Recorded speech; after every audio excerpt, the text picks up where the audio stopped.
Hi ಎಲ್ಲರಿಗೂ ನಮಸ್ಕಾರ. Welcome back to our YouTube channel. ನಾವು ಇವತ್ತಿನ ಒಂದು ತರಗತಿಯಲ್ಲಿ ಬೆಳಕು ಮತ್ತೆ ವಿದ್ಯುತ್, ಬೆಳಕಿನಲ್ಲಿ ಪ್ರತಿಫಲನ, ಪ್ರತಿಘಾತ, ಲೆನ್ಸ್, ಕಣ್ಣಿನ ರಚನೆ ಇದ್ರ ಬಗ್ಗೆ ನೋಡ್ತಾ ಹೋಗೋಣ. ಸೊ ಫಸ್ಟ್ ಬೆಳಕಿನ ಬಗ್ಗೆ ನೋಡ್ತಾ ಹೋಗೋಣ. ಬೆಳಕಿನ ಕಿರಣವು ಒಂದು ಮಾಧ್ಯಮದಿಂದ ಇನ್ನೊಂದು ಮಾಧ್ಯಮಕ್ಕೆ ಚಲಿಸುವಾಗ ತನ್ನ ಪಥವನ್ನ ಬದಲಾಯಿಸೋದನ್ನ ಏನಂತ ಕರೀತಾರೆ? ಏನು? ಬೆಳಕಿನ ಕಿರಣಗಳು. ಹೌದಾ? ಈ ಬೆಳಕಿನ ಕಿರಣಗಳು ಒಂದು ಮಾಧ್ಯಮದಿಂದ ಇನ್ನೊಂದು ಮಾಧ್ಯಮಕ್ಕೆ ಚಲಿಸುವಾಗ ತನ್ನ ಪಥವನ್ನ ಬದಲಾಯಿಸ್ತವೆ. ಓಕೆ ಓಕೆ ಅದನ್ನ ಏನಂತ ಕರೀತಾರೆ? ವಕ್ರೀಭವನ. ಮೀನ್ಸ್ ವಕ್ರೀಭವನ ಅಂದ್ರೆ ಏನು? ರಿಫ್ರಾಕ್ಷನ್ ಅಂತ. ಸಮತಲ ದರ್ಪಣದಲ್ಲಿ ಮೂಡುವ ಪ್ರತಿಬಿಂಬದ ಲಕ್ಷಣ ಏನು? ಸಮತಲ ದರ್ಪಣ, ಅದರಲ್ಲಿ ಸಮತಲ ದರ್ಪಣ ಮೀನ್ಸ್ ಪ್ಯಾರಲಲ್ ಅಂತ ಹೇಳ್ತೀವಿ. Plane mirror. ಓಕೆ, ಸಮತಲ ದರ್ಪಣ ಮೀನ್ಸ್ ಪ್ಲೇನ್ ಮಿರರ್. ಅದರಲ್ಲಿ ಮೂಡುವಂತ ಇಮೇಜ್ ಏನಾಗಿರುತ್ತೆ? ಇವಾಗ ನಾರ್ಮಲ್ ಆಗಿ ನೀವು ರೆಡಿ ಆಗೋದಕ್ಕೆ ನೋಡ್ಕೊಳ್ಳುವಂತಹ ಮಿರರ್ ಸಮತಲ ದರ್ಪಣ, ಹೌದಲ್ವಾ? ಸೊ ಅದು ಏನಾಗಿರುತ್ತೆ? ಮಿಥ್ಯ, ನೇರ ಮತ್ತು ವಸ್ತುವಿನಷ್ಟೇ ಗಾತ್ರದ್ದು ಆಗಿರುತ್ತೆ, ಹೌದಲ್ವಾ? ಎಸ್. ಗೋಳಾಕಾರದ ದರ್ಪಣದಲ್ಲಿ ಪ್ರತಿಬಿಂಬ ಮೂಡುವ ಪ್ರಮುಖ ನಿಯಮ ಯಾವುದು? ನೋಡಿ, ಗೋಳಾಕಾರದ ದರ್ಪಣ, ಈಗ ಒಂದು ಅಂದ್ರೆ ಮಿರರ್ ಗೋಳಾಕಾರದಲ್ಲಿ ಇದ್ದಾಗ ಪ್ರತಿಬಿಂಬ ಮೂಡುವ ಪ್ರಮುಖ ನಿಯಮ ಯಾವುದು? ಅದು ಪ್ರತಿಫಲನದ ನಿಯಮಗಳು ಆಗಿರುತ್ತೆ. ಯಾವುದು? ಪ್ರತಿಫಲನದ, ರಿಫ್ಲೆಕ್ಷನ್ ಆಗಿರುತ್ತೆ ಗೋಳಾಕಾರದ ದರ್ಪಣದಲ್ಲಿ. ಇನ್ನು ವಸ್ತುವು ಕೇಂದ್ರದಿಂದ ದೂರ ಚಲಿಸಿದ್ರೆ ಪೀನ ಮಸೂರದಲ್ಲಿ ಮೂಡುವ ಪ್ರತಿಬಿಂಬದ ಲಕ್ಷಣ ಏನು?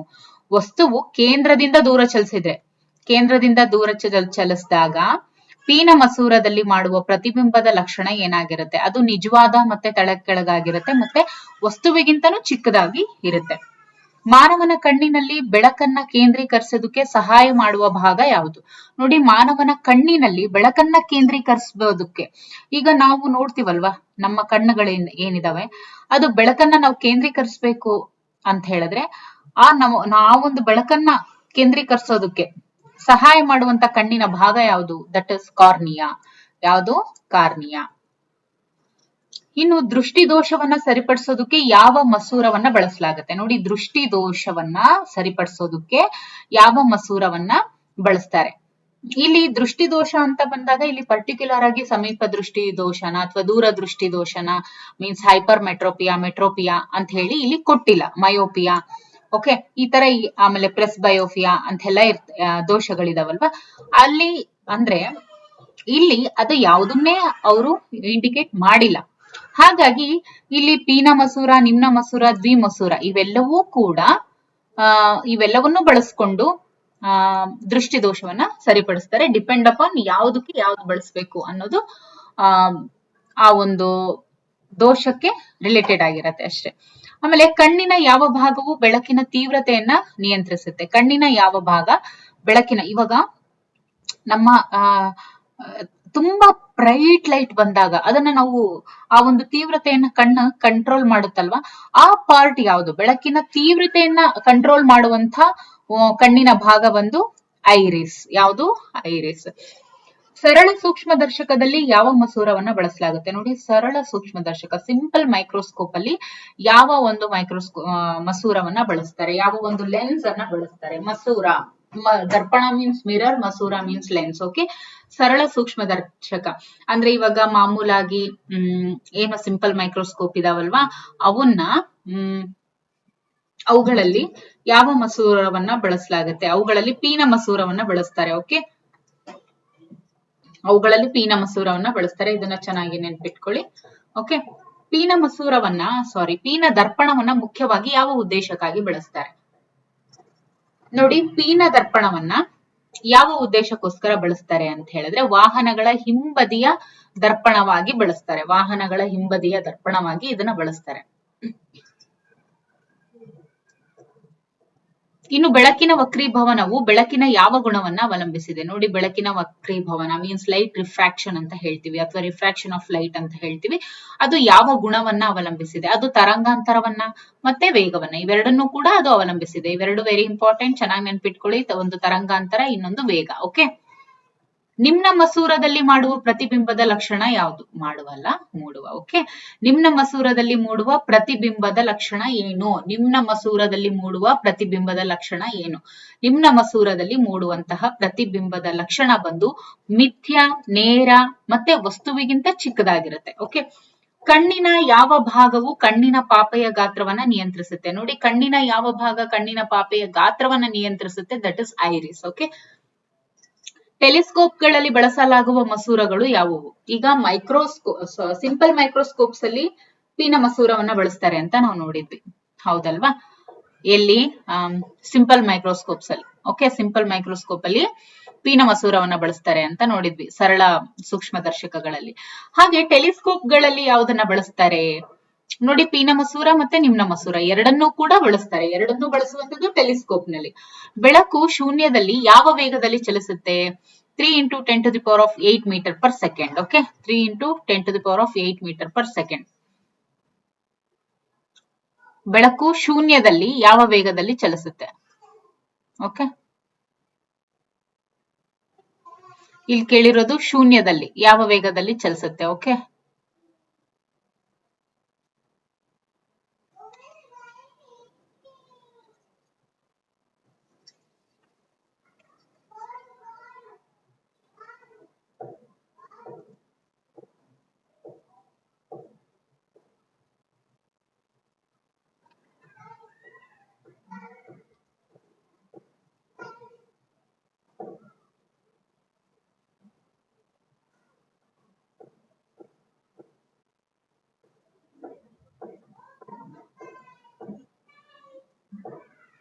ತ್ರೀ ಇಂಟು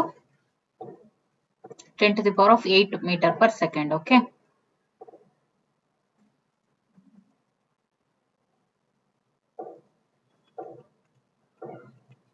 ಬೆಳಕಿನ ಸಂಪೂರ್ಣ ಆಂತರಿಕ ಪ್ರತಿಫಲನಕ್ಕೆ ಅಗತ್ಯವಾದ ಸ್ಥಿತಿ ಯಾವುದು? ಬೆಳಕಿನ ಸಂಪೂರ್ಣ ಆಂತರಿಕ ಪ್ರತಿಫಲನಕ್ಕೆ, ಇವಾಗ ಬೆಳಕಿನ ಸಂಪೂರ್ಣ ಇಂಟರ್ನಲ್ ರಿಫ್ಲೆಕ್ಷನ್ಗೆ ಅಗತ್ಯವಾದ, ಅಂದ್ರೆ ಕಂಪ್ಲೀಟ್ ಇಂಟರ್ನಲ್ ರಿಫ್ಲೆಕ್ಷನ್ ಆಗ್ಬೇಕು ಅಂತ ಹೇಳಿದ್ರೆ, ಲೈಟ್ ಇಂದು ಕಂಪ್ಲೀಟ್ ಇಂಟರ್ನಲ್ ರಿಫ್ಲೆಕ್ಷನ್ ಆಗ್ಬೇಕು ಅಂತ ಹೇಳಿದ್ರೆ ಅದಕ್ಕೆ ಅಗತ್ಯವಾದಂತ ಸ್ಥಿತಿ ಯಾವುದು? ಅದು ಬಂದು ನೋಡಿ, ಬೆಳಕಿನ ದಟ್ಟವಾದ ಮಾಧ್ಯಮದಿಂದ ವಿರಳ ಮಾಧ್ಯಮಕ್ಕೆ ಚಲಿಸಬೇಕು. ಜೊತೆಗೆ ಪತನ ಕೋನವು ನಿರ್ದಿಷ್ಟ ಕೋನಕ್ಕಿಂತಾನು ದೊಡ್ಡದಾಗಿರ್ಬೇಕು. This is very important. ಪತನ ಕೋನ ಏನಿದೆ ಅದು ನಿರ್ದಿಷ್ಟ ಕೋನಕ್ಕಿಂತನೂ ದೊಡ್ಡದಾಗಿರ್ಬೇಕು. ಹಾಗಿದ್ದಾಗ ಮಾತ್ರ ನಮ್ಗೆ ಕಂಪ್ಲೀಟ್ ಇಂಟರ್ನಲ್ ರಿಫ್ಲೆಕ್ಷನ್ ಸಿಗುವಂತದ್ದು. ಮಸೂರದ ಸಾಮರ್ಥ್ಯದ ಏಕಮಾನ ಯಾವುದು? ದಟ್ ಇಸ್ ಮಸೂರ means lens. Lens power of lens ಅಂತ ಹೇಳಿ ಕರಿತೀವಿ. ಅದರ SI ಯೂನಿಟ್ ಡಯಾಪ್ಟರ್ ಆಗಿರುತ್ತೆ. ಕಣ್ಣಿನ ಯಾವ ಭಾಗವು ಬೆಳಕನ್ನ ದೃಷ್ಟಿಪಟಲದ ಮೇಲೆ ಕೇಂದ್ರೀಕರಿಸುತ್ತೆ?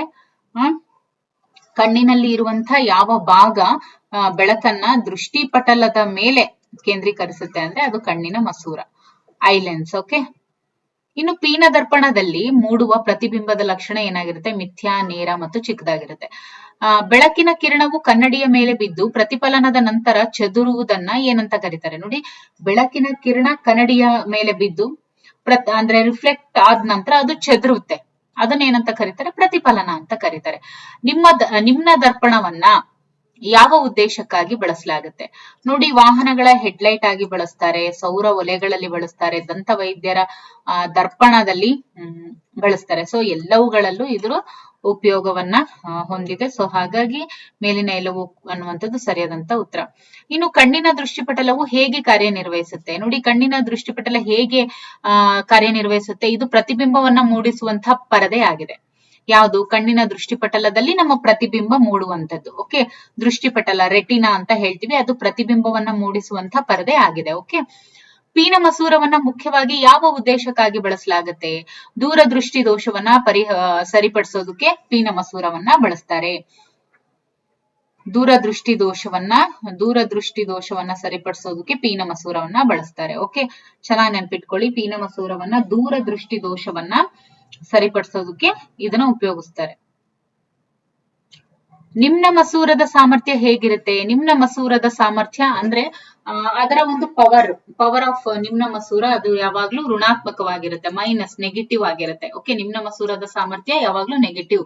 ಇದನ್ನ ನೀವು ಚೆನ್ನಾಗಿ ನೆನ್ಪಿಟ್ಕೋಬೇಕು. ಅದೇ ಪೀನ ಮಸೂರದ್ದು ಪಾಸಿಟಿವ್ ಇರುತ್ತೆ. ಓಕೆ, ಬೆಳಕಿನ ಸಂಪೂರ್ಣ ಆಂತರಿಕ ಪ್ರತಿಫಲನದ ಒಂದು ಉದಾಹರಣೆ ಕೊಡಿ ಅಂತ ಕೇಳಿದರೆ ಹೀರೆಯಲ್ಲಿನ ಹೊಳಪು. ಹೀರೆಯಲ್ಲಿನ ಹೊಳಪು, ನೀರಿನಲ್ಲಿನ ಮಿಂಚು, ಮೀನುಗಳ ಮಿಂಚು, ಆಮೇಲೆ ಮರಳುಗಾಡಿನಲ್ಲಿ ಮರೀಚಿಕೆ, ಇವೆಲ್ಲವೂ ಕೂಡ ಸಂಪೂರ್ಣ ಆಂತರಿಕ ಪ್ರತಿಫಲನಕ್ಕೆ ಇವು ಟೋಟಲ್ ಇಂಟರ್ನಲ್ ರಿಫ್ಲೆಕ್ಷನ್ಗೆ ಇದು ಉದಾಹರಣೆ ಆಗಿದೆ. ಓಕೆ, ಬೆಳಕಿನ ಕಿರಣವು ಪಾರದರ್ಶಕ ಮಾಧ್ಯಮದಿಂದ ಇನ್ನೊಂದು ಪಾರದರ್ಶಕ ಮಾಧ್ಯಮಕ್ಕೆ ಪ್ರಯಾಣಿಸುವಾಗ ಯಾವ ಭೌತಿಕ ಪ್ರಮಾಣವು ಬದಲಾಗೋದಿಲ್ಲ. ನೋಡಿ, ಬೆಳಕಿನ ಕಿರಣ ಪಾರದರ್ಶಕ ಮಾಧ್ಯಮದಿಂದ ಇನ್ನೊಂದು ಪಾರದರ್ಶಕ ಮಾಧ್ಯಮಕ್ಕೆ ಪ್ರಯಾಣಿಸಬೇಕಾದ್ರೆ ಯಾವ ಒಂದು ಫಿಸಿಕಲ್ ಕ್ವಾಂಟಿಟಿ ಬದಲಾಗೋದಿಲ್ಲ ಅಂತ ಹೇಳಿದ್ರೆ ದಟ್ ಈಸ್ ಆವರ್ತನ, ಯಾವುದು ಫ್ರೀಕ್ವೆನ್ಸಿ ಅಂತ ಹೇಳ್ತೀವಿ, ಅದು ಬದಲಾಗೋದಿಲ್ಲ. ರಸ್ತೆ ದೀಪಗಳಾಗಿ ಯಾವ ದರ್ಪಣವನ್ನ ಬಳಸಲಾಗುತ್ತೆ? This is very important. ಇಂಥ ಒಂದು ಡೈಲಿ ಯೂಸ್ ಮಾಡುವಂತ ಅಪ್ಲಿಕೇಶನ್ಸ್ ಅನ್ನೇ ನಮಗೆ ಕೇಳುವಂತದ್ದು. ರಸ್ತೆ ದೀಪಗಳಾಗಿ ಯಾವ ದರ್ಪಣವನ್ನ ಉಪಯೋಗಿಸಲಾಗುತ್ತೆ ಅಂದ್ರೆ ಪೀನ ದರ್ಪಣವನ್ನ ಉಪಯೋಗಿಸಲಾಗುತ್ತೆ. ಓಕೆ, ರಸ್ತೆ ದೀಪಗಳಾಗಿ ಪೀನ ದರ್ಪಣವನ್ನ ಉಪಯೋಗಿಸಲಾಗುತ್ತೆ. ಆಮೇಲೆ ದೃಷ್ಟಿಪಟಲದ ಮೇಲೆ ಮೂಡುವಂತ ಪ್ರತಿಬಿಂಬದ ಲಕ್ಷಣ ಏನಾಗಿರುತ್ತೆ ಅಂತ ಹೇಳಿದ್ರೆ ಅದು ನಿಜವಾದ ಮತ್ತು ತಲೆ ಕೆಳಗಾದ, ಮೀನ್ಸ್ ರಿಯಲ್ ಅಂಡ್ ಇನ್ವರ್ಟೆಡ್ ಆಗಿರುತ್ತೆ. ನಿಮ್ನ ಮಸೂರವನ್ನ ಯಾವ ಉದ್ದೇಶಕ್ಕಾಗಿ ಬಳಸಲಾಗುತ್ತೆ? ಹತ್ತಿರದ ದೃಷ್ಟಿ ದೋಷವನ್ನ ಸರಿಪಡಿಸೋದಕ್ಕೆ ನಿಮ್ನ ಮಸೂರವನ್ನ ಬಳಸಲಾಗುತ್ತೆ. ಓಕೆ, ಕಣ್ಣಿನ ಯಾವ ಭಾಗವು ಬಣ್ಣವನ್ನ ಗ್ರಹಿಸುತ್ತೆ? ಕಣ್ಣಿನ ಯಾವ ಬಣ್ಣವನ್ನ ಗ್ರಹಿಸುವಂತಹ ಭಾಗ ಯಾವುದು ಅಂದ್ರೆ ರಾಡ್ಸ್ ಅಂಡ್ ಕೋನ್ಸ್ ಅಂತ ಹೇಳ್ತೀವಿ. ಸೊ ಕೋನ್ಗಳು. ಓಕೆ, ಮಸೂರದ ಸಾಮರ್ಥ್ಯ ಮತ್ತು ನಾಭಿ ದೂರದ ನಡುವೆ ಇರುವ ಸಂಬಂಧ ಏನು ಅಂತ ಕೇಳಿದರೆ ಸಾಮರ್ಥ್ಯ ಇಸ್ ಈಕ್ವಲ್ ಟು 1 ನಾಭಿ ದೂರ. Okay, means power is equal to 1/f.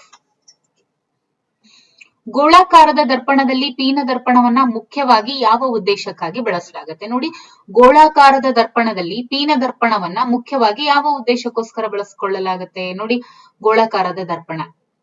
Okay, ಅಲ್ಲಿ ಪೀನ ದರ್ಪಣವನ್ನ ಮುಖ್ಯವಾಗಿ ಅಂದ್ರೆ ಗೋಳಾಕಾರದ ದರ್ಪಣದಲ್ಲಿ ಪೀನ ದರ್ಪಣವನ್ನ ಬಳಸ್ತಾರೆ. ಇದಕ್ಕೆ ಕಾರಣ ಏನು ಅಂತ ಹೇಳಿದ್ರೆ ವಿಶಾಲವಾದ ನೋಟವನ್ನ ಪಡೆಯೋದಕ್ಕೋಸ್ಕರ ಬಳಸ್ತಾರೆ. ಒಂದು ವಸ್ತುವು ಪೀನ ಮಸೂರದ ಆಪ್ಟಿಕಲ್ ಕೇಂದ್ರದಲ್ಲಿ ಇರಿಸಿದ್ರೆ ಪ್ರತಿಬಿಂಬ ಎಲ್ಲಿ ಮೂಡುತ್ತೆ? ಅದು ಇನ್ಫಿನಿಟಿ, ಮೀನ್ಸ್ ಅನಂತದಲ್ಲಿ ಮೂಡುತ್ತೆ. ಇಷ್ಟೇ ಅಂತ ಲಿಮಿಟ್ ಇಲ್ಲ, ಲಿಮಿಟ್ಲೆಸ್. ಬೆಳಕಿನ ವಕ್ರೀಭವನದ ನಿಯಮವನ್ನ ಯಾರು ರೂಪಿಸಿದ್ರು? ಸ್ನೆಲ್ಸ್ ಲಾ ಆಫ್ ರಿಫ್ರಾಕ್ಷನ್ ಅಂತಾನೆ ಹೇಳ್ತೀವಿ. ಸೊ ಸ್ನೆಲ್ಸ್. ಓಕೆ, ಕಣ್ಣಿನ ದೃಷ್ಟಿಪಟಲವು ಯಾವ ಕೋಶಗಳನ್ನ ಹೊಂದಿದೆ? ಅದು ರಾಡ್ಸ್ ಅಂಡ್ ಕೋನ್ಗಳನ್ನ ಒಳಗೊಂಡಿದೆ. ಓಕೆ, ಅದನ್ನೇ ದಂಡಗಳು ಮತ್ತು ಕೋನ್ಗಳು ಅಂತ ಕರೀತಾರೆ. ಒಂದು ವಸ್ತುವು ಗೋಳಾಕಾರದ ದರ್ಪಣದ ವಕ್ರತೆ ಕೇಂದ್ರದಲ್ಲಿ ಇರಿಸಿದ್ರೆ ಪ್ರತಿಬಿಂಬ ಎಲ್ಲಿ ಮೂಡುತ್ತೆ? ನೋಡಿ, ಒಂದು ವಸ್ತುವು ಗೋಳಾಕಾರದ ದರ್ಪಣದ ವಕ್ರತೆ ಕೇಂದ್ರದಲ್ಲಿ ಇರಿಸಿದ್ರೆ, ಒಂದು ವಸ್ತುವನ್ನ ಗೋಳಾಕಾರದ ದರ್ಪಣದ ವಕ್ರತೆಯ ಕೇಂದ್ರದಲ್ಲಿ ಇರಿಸಿದ್ರೆ ಪ್ರತಿಬಿಂಬ ಎಲ್ಲಿ ಮೂಡುತ್ತೆ ಅಂದ್ರೆ ಅದು ವಕ್ರತಾ ಕೇಂದ್ರದಲ್ಲಿನೇ ಮೂಡುತ್ತೆ. ಒಂದು ಪೀನ ಮಸೂರದ ಸಾಮರ್ಥ್ಯವು ಧನಾತ್ಮಕವಾಗಿದ್ರೆ ಇದರ ಅರ್ಥ ಅದು ಯಾವ ರೀತಿಯ ಮಸೂರ? ನೋಡಿ, ಈಗ ಪೀನ ಮಸೂರದ ಸಾಮರ್ಥ್ಯ ಪಾಸಿಟಿವ್ ಆಗಿದ್ರೆ ಅದರ ಅರ್ಥ ಏನು? ಅದನ್ನ ಕೇಂದ್ರೀಕರಿಸುವ ಮಸೂರ ಅಂತ ಹೇಳಿ ಕರೀತಾರೆ. ಓಕೆ, ಆಮೇಲೆ ಕಣ್ಣಿನ ಮಸೂರವು ಯಾವ ರೀತಿಯ ಮಸೂರ ಅಂತ ಕೇಳಿದರೆ ಕಣ್ಣಿನ ಮಸೂರ ಅಂದ್ರೆ ನಮ್ಮ ಒಂದು ಕಣ್ಣು ಇದೆ, ಮನುಷ್ಯನ ಕಣ್ಣು ಏನಿದೆ ಆ ಒಂದು ಕಣ್ಣಿನ ಮಸೂರ ಯಾವ ರೀತಿಯ ಮಸೂರ ಅಂತ ಕೇಳಿದರೆ ಅದು ಪೀನ ಮಸೂರ. ಓಕೆ, ಕಣ್ಣಿನ ಮಸೂರವು ಯಾವ ರೀತಿಯ ಮಸೂರ? ಪೀನ ಮಸೂರ. ಓಕೆ, ಇನ್ನು ದೂರದೃಷ್ಟಿ ದೋಷವನ್ನ ಸರಿಪಡಿಸೋದಕ್ಕೆ ಯಾವ ಮಸೂರವನ್ನ ಬಳಸಲಾಗುತ್ತೆ? ದೂರದೃಷ್ಟಿ, ಪೀನ ಮಸೂರ. ದೂರದೃಷ್ಟಿಯನ್ನ ಸರಿಪಡಿಸೋದಕ್ಕೆ ಯಾವುದನ್ನ ಬಳಸ್ತಾರೆ? ಪೀನ ಮಸೂರವನ್ನ ಬಳಸ್ತಾರೆ. ಕಣ್ಣಿನ ಯಾವ ಭಾಗವು ಕಣ್ಣಿನೊಳಗೆ ಪ್ರವೇಶಿಸುವ ಬೆಳಕಿನ ಪ್ರಮಾಣವನ್ನ ನಿಯಂತ್ರಿಸುತ್ತೆ? ದಟ್ ಈಸ್ ಕಣ್ಣಿನ ಪ್ಯಾಪೆ. ಓಕೆ, ನೀರಿನಲ್ಲಿ ಬೆಳಕಿನ ವೇಗವು ಗಾಳಿಯಲ್ಲಿನ ಬೆಳಕಿನ ವೇಗಕ್ಕಿಂತ ಕಡಿಮೆ ಇರುತ್ತಾ? ನೋಡಿ, ನೀರಿನಲ್ಲಿ ಬೆಳಕಿನ ವೇಗ ಗಾಳಿಯಲ್ಲಿನ ಬೆಳಕಿನ ವೇಗಕ್ಕಿಂತ ಕಡಿಮೆ ಇರುತ್ತಾ ಅಂತ ಕೇಳಿದರೆ ಹೌದು. ಓಕೆ, ನೋಡಿ ಅರ್ಥ ಮಾಡ್ಕೊಳ್ಳಿ ಇದನ್ನ. ನೀರಿನಲ್ಲಿ ಬೆಳಕಿನ ವೇಗ ಏನಿರುತ್ತಲ್ವಾ ಅಂದ್ರೆ ಹೊರಗಡೆ ಇರೋದು, ಅಂದ್ರೆ ಇವಾಗ ಇಲ್ಲಿ ಹೊರಗಡೆ ಇರೋದಕ್ಕಿಂತನೂ ಅಲ್ಲಿ ಕಡಿಮೆನೆ ಇರುತ್ತೆ. ಓಕೆ, ಕಣ್ಣಿನ ಯಾವ ಭಾಗದಲ್ಲಿ ಪ್ರತಿಬಿಂಬವು ಮೂಡುತ್ತೆ? ಕಣ್ಣಿನ ಯಾವ ಭಾಗದಲ್ಲಿ ಪ್ರತಿಬಿಂಬ ಮೂಡುತ್ತೆ ಅಂತ ಹೇಳಿದ್ರೆ ದೃಷ್ಟಿಪಟಲದಲ್ಲಿ, ರೆಟಿನಾದಲ್ಲಿ ಮೂಡುತ್ತೆ. ಬಣ್ಣದ ಟಿವಿಯಲ್ಲಿ ಯಾವ ಬಣ್ಣಗಳನ್ನ ಪ್ರಾಥಮಿಕ ಬಣ್ಣಗಳಾಗಿ ಬಳಸಲಾಗುತ್ತೆ ಅಂತ ಕೇಳಿದರೆ ಕೆಂಪು, ಹಸಿರು, ನೀಲಿ. ಓಕೆ, ಕೆಂಪು, ಹಸಿರು, ನೀಲಿ. ಕೆಂಪು, ಹಸಿರು, ನೀಲಿ RGN ಇದನ್ನ ನೆನ್ಪಿಟ್ಕೋಬೇಕು. ಸೊ ನೀಲಿ ಅಂತ ಹೇಳ್ತೀನಿ, RGB. ರೆಡ್ ಗ್ರೀನ್ ಬ್ಲೂ ಅಂದ್ರೇನು, ಕೆಂಪು ಹಸಿರು ನೀಲಿ. ಇದು ವೆರಿ ಇಂಪಾರ್ಟೆಂಟ್ ನಿಮ್ಗೆ ಟಿಇಟಿಗೆ, very very very very important. ಬಣ್ಣದ ಟಿವಿ ಅಲ್ಲ, ಅಂದ್ರೆ ಕಲರ್ ಟಿವಿ ಅಂತ ಏನ್ ಹೇಳ್ತೀವಿ, ಯಾವ ಬಣ್ಣಗಳನ್ನ ಅಲ್ಲಿ ಪ್ರೈಮರಿ ಬಣ್ಣಗಳಾಗಿ ಬಳಸಲಾಗುತ್ತೆ ಅಂತ ಕೇಳಿದರೆ red green blue. Okay, red green blue. ಹತ್ತಿರದ ದೃಷ್ಟಿ ದೋಷವನ್ನ ಸರಿಪಡಿಸೋದಕ್ಕೆ ಯಾವ ಮಸೂರವನ್ನು ಉಪಯೋಗಿಸ್ತಾರೆ, ನಿಮ್ನ ಮಸೂರವನ್ನು ಉಪಯೋಗಿಸ್ತಾರೆ. ನೀರಿನಲ್ಲಿರುವಂತಹ ನಾಣ್ಯವು ಮೇಲಕ್ಕೆ ಕಾಣೋದಕ್ಕೆ ಕಾರಣ ಏನು, ದಟ್ ಇಸ್ ವಕ್ರೀಭವನ. ಮಿರರ್ ಫಾರ್ಮುಲಾ ಯಾವುದು, ಮಿರರ್ ಫಾರ್ಮುಲಾ ಯಾವುದು ಅಂತ ಹೇಳಿದ್ರೆ 1/v + 1/u = 1/f. ಓಕೆ, ಬೆಳಕಿನ ಯಾವ ಬಣ್ಣವು ಬಣ್ಣವನ್ನ ನಿರ್ಧರಿಸುತ್ತೆ, ಬೆಳಕಿನ ಯಾವ ಗುಣ ಬಣ್ಣವನ್ನ ನಿರ್ಧರಿಸುತ್ತೆ ಅಂತ ಹೇಳಿದರೆ ಬೆಳಕಿನ ಆವರ್ತನ ಗುಣ ಮತ್ತೆ ತರಂಗಾಂತರ ಗುಣ, ಇವೆರಡೂ ಗುಣಗಳು ಬಣ್ಣವನ್ನ ನಿರ್ಧರಿಸುತ್ತೆ. ಯಾವ ವ್ಯಕ್ತಿಯ ಕಣ್ಣಿನಲ್ಲಿ ಹತ್ತಿರ ದೃಷ್ಟಿ ದೋಷವಿದ್ರೆ ಒಬ್ಬ ವ್ಯಕ್ತಿಯ ಕಣ್ಣಿನಲ್ಲಿ ಹತ್ತಿರದ ದೃಷ್ಟಿ ದೋಷ ಇದ್ರೆ ಅದರ ಅರ್ಥ ಏನು. ಈಗ ಹತ್ತಿರದ ದೃಷ್ಟಿ ದೋಷ ಅಂದ್ರೆ ಅವನಿಗೆ ಹತ್ರ ಇರೋದು ಮಾತ್ರ ಕಾಣುತ್ತೆ, ದೂರ ಇರೋದು ಕಾಣೋದಿಲ್ಲ. ಇದನ್ನ ಅರ್ಥ ಮಾಡ್ಕೊಳ್ಳಿ.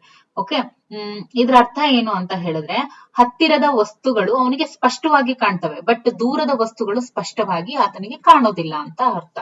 ಓಕೆ, ಈಗ ದೂರದೃಷ್ಟಿ ದೋಷ ಅಂದ್ರೆ ನೀವೇನಂತ ಅರ್ಥ ಮಾಡ್ಕೋಬೇಕು, ದೂರದೃಷ್ಟಿ ದೋಷ ಅಂದ್ರೆ ದೂರ ಇರೋದು ಮಾತ್ರ, ಅಂದ್ರೆ ದೂರದ ವಸ್ತುಗಳನ್ನ ಮಾತ್ರ ಸ್ಪಷ್ಟವಾಗಿ ಕಾಣುತ್ತೆ, ಆದ್ರೆ ಹತ್ತಿರದಲ್ಲಿ ಇರೋದು ಕಾಣೋದಿಲ್ಲ.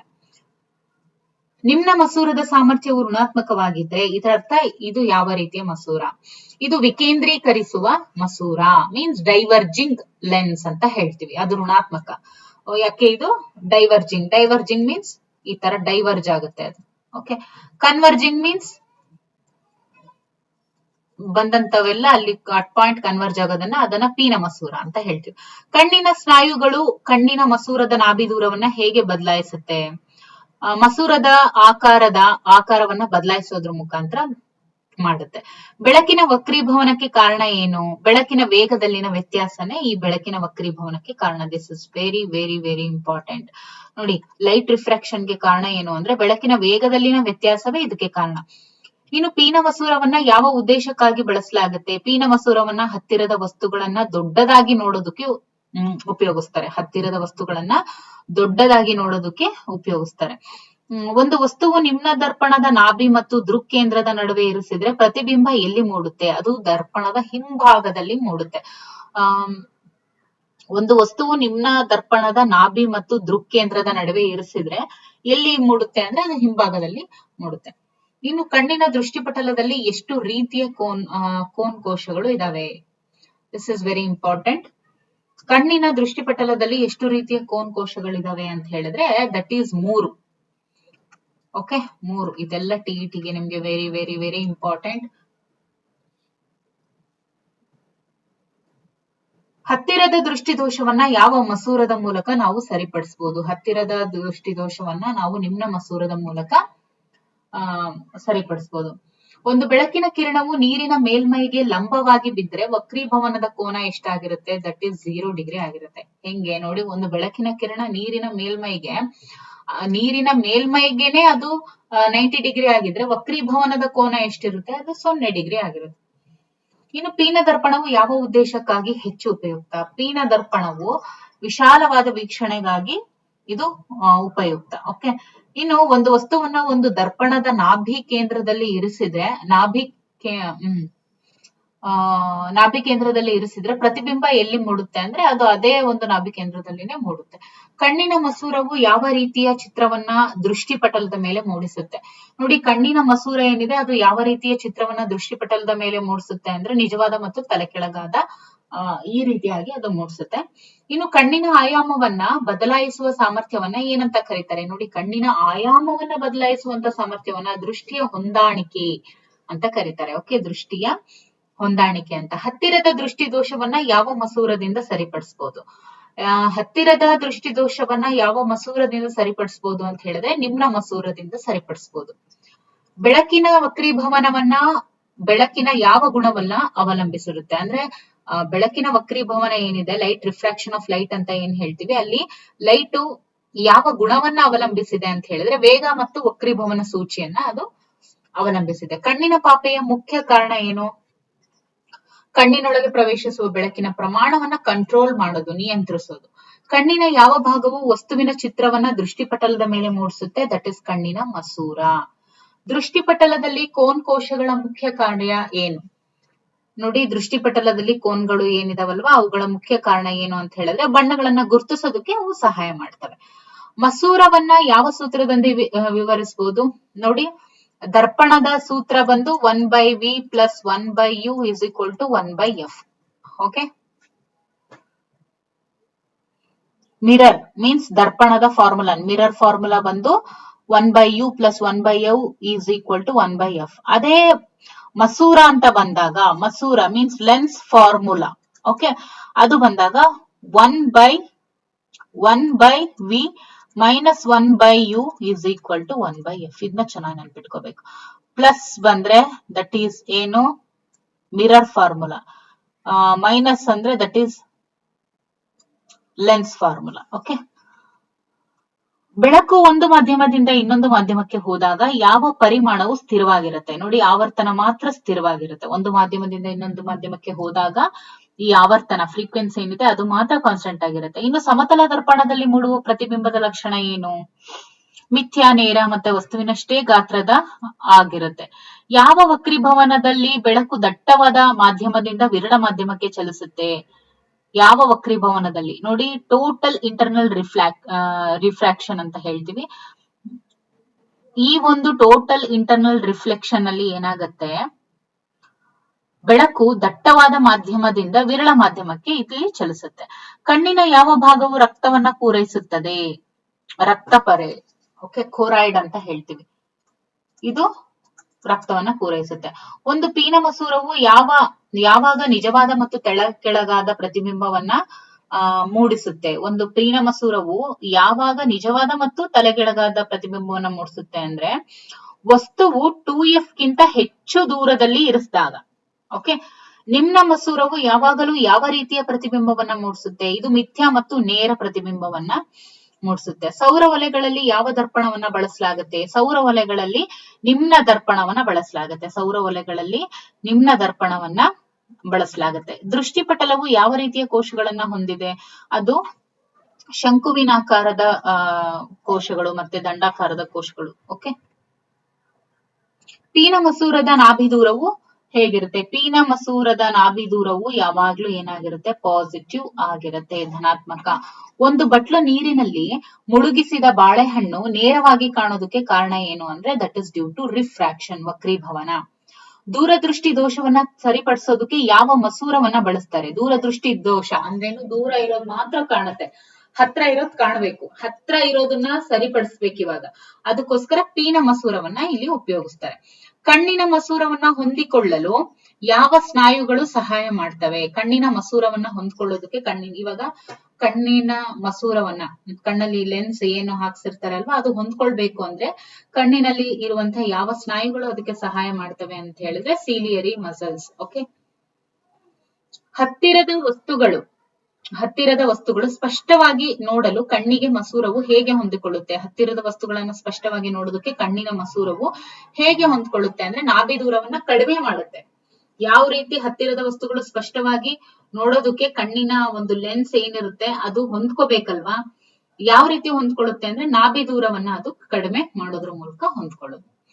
ಒಂದು ಗೋಳಾಕಾರದ ದರ್ಪಣವು ಯಾವ ಆಕಾರವನ್ನ ಹೊಂದಿದೆ? ಒಂದು ಗೋಳಾಕಾರದ ದರ್ಪಣವು ಬಾಗಿದ ಆಕಾರವನ್ನ ಹೊಂದಿದೆ. ಓಕೆ, ಗೋಳಾಕಾರದ ದರ್ಪಣ ಏನಿದೆ ಅದು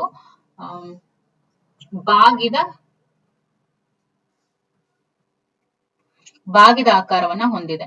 ಇನ್ನು ದರ್ಪಣವು ಬೆಳಕನ್ನ ಹೇಗೆ ಪ್ರತಿಫಲಿಸುತ್ತೆ? ಬೆಳಕಿನ ಕಿರಣವನ್ನ ಹಿಂದಿರುಗಿಸುತ್ತೆ. ಆ ರೀತಿಯಾಗಿ ಇದು ಪ್ರತಿಫಲಿಸುತ್ತೆ. ದರ್ಪಣವು ಬೆಳಕನ್ನ ಹೇಗೆ ಪ್ರತಿಫಲಿಸುತ್ತೆ ಅಂತ ಹೇಳಿದ್ರೆ ಬೆಳಕಿನ ಕಿರಣವನ್ನ ಹಿಂದಿರುಗಿಸೋದು ಅಷ್ಟೇ. ಓಕೆ, ಸೊ ಇಲ್ಲಿಯವರೆಗೂ ನಾವು ಬೆಳಕಿಗೆ ರಿಲೇಟೆಡ್ ಆಗಿ ಸಾಕಷ್ಟು ಪ್ರಶ್ನೆಗಳನ್ನ ನಾವು ನೋಡಿದ್ದೇವೆ. ಇನ್ನು ಮುಂದಿನ ತರಗತಿಯಲ್ಲಿ ಇನ್ನಷ್ಟು ಪ್ರಶ್ನೆಗಳನ್ನ ನೋಡ್ತಾ ಹೋಗೋಣ. ಎಲ್ಲರೂ ಇದರ ಒಂದು ಉಪಯೋಗವನ್ನ ಪಡ್ಕೊಳ್ಳಿ. ಯಾರೆಲ್ಲ ಸಬ್ಸ್ಕ್ರೈಬ್ ಮಾಡದೆ ಚಾನಲ್ ಅನ್ನ ನೋಡ್ತಾ ಇದ್ದೀರಾ ಸಬ್ಸ್ಕ್ರೈಬ್ ಮಾಡ್ಕೊಳ್ಳಿ. ಹಾಗೆ ನಿಮ್ಮ ಒಂದು TET ಅಂಕಗಳನ್ನ ಹೆಚ್ಚು ಮಾಡ್ಕೊಳ್ಳಿ ಅಂತ ಹೇಳ್ತಾ ಮುಂದಿನ ವಿಡಿಯೋದಲ್ಲಿ ಮತ್ತೆ ಸಿಗೋಣ. Thank you for watching.